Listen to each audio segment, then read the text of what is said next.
अक्लमंद हंस। एक बड़ा विशाल पेड़ था। उस पर 20 हंस रहते थे। उनमें से एक बहुत सियाना हंस था, बुद्धिमान और बहुत दूरदर्शी। सब उसका आदर करते, ताऊ कहकर बुलाते थे। एक दिन उसने एक नन्ही सी बेल को पेड़ के तने पर बहुत नीचे लिपटते पाया। ताऊ ने दूसरे हंसों को बुलाकर कहा, देखो, इस बेल को नष्ट कर दो। एक दिन यह बेल हम सबको मौत के मुंह में ले जाएगी।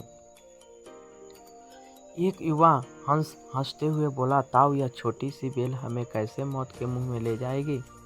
सियाने हंस ने समझाया, आज यह तुम्हें छोटी सी लग रही है, धीरे धीरे यह पेड़ के सारे तने को लपेटा मारकर ऊपर तक आएगी।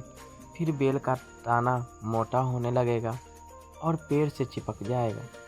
तब नीचे से ऊपर तक पेड़ पर चढ़ने के लिए सीढ़ी बन जाएगी।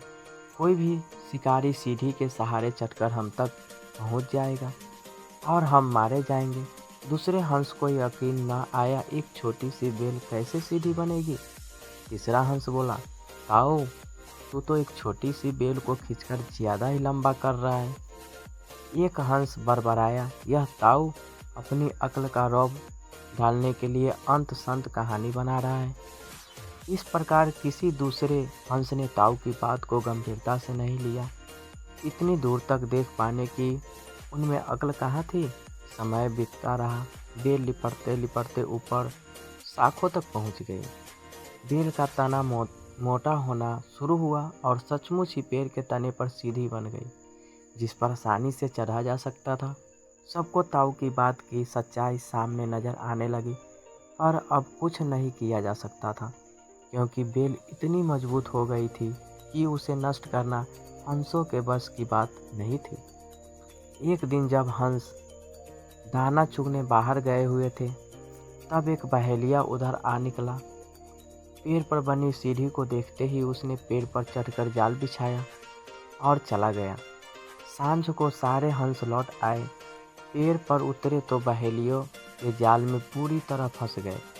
जब वे जाल में फंस गए और फड़फड़ाने लगे, तब उन्हें ताऊ की बुद्धिमानी और दूरदर्शिता का पता लगा। सब ताऊ की बात न मानने के लिए लज्जित थे और अपने आप को कोस रहे थे।